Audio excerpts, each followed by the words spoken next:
Hi ಎಲ್ರಿಗೂ ನಮಸ್ಕಾರ. ಇದು ಮಂಡೆಯ ಮಿನಿ ಬ್ಲಾಗ್. ಮಾರ್ನಿಂಗ್ ಬ್ರೇಕ್ಫಾಸ್ಟ್ ಕೂಡ ಮುಗಿಸ್ತೀರಾ ನಾವು ಊರಿಗೆ ಹೋಗ್ತಾ ಇದ್ದೀವಿ. ಏಕೆಂದರೆ ನಮ್ಮ ಪಾಪು ನೋಡಿ ಆಲ್ರೆಡಿ 10 ಡೇಸ್ ಆಗಿದೆ. ಸೊ ಫೀಡಿಂಗ್ ಸ್ಟಾಪ್ ಮಾಡೋಣ ಅಂತೇಳಿ ಊರಿಗೆ ಬಿಟ್ಟಿದ್ನಲ್ಲ. ಸೊ ಹಾಗಾಗಿ ಡೇಸ್ ನಮ್ಮ ಪಾಪುನ ಬಿಟ್ಟು ಯಾವತ್ತೂ ಕೂಡ ಇರಲಿಲ್ಲ. ಸೊ ಹಾಗಾಗಿ ಬೇಗ ಹೋಗೋಣ ಅಂತೇಳಿ ಹೋಗ್ತಾ ಇದ್ದೀವಿ. ಅಲ್ಲಿ ಹೋದ ತಕ್ಷಣ ನಮ್ಮ ಪಾಪು ನಮ್ಮ ನೋಡ್ಬಿಟ್ಟು ಅಳ್ತಾನೆ. ಅವ್ನ ರಿಯಾಕ್ಷನ್ ಹೇಗಿತ್ತು ಅಂತ ನೋಡಿ.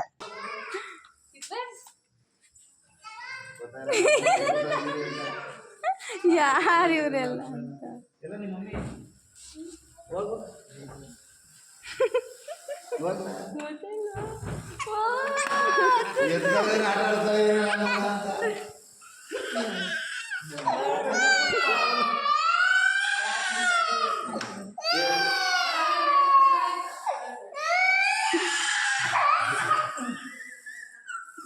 ನಿನ್ನ ಹತ್ರ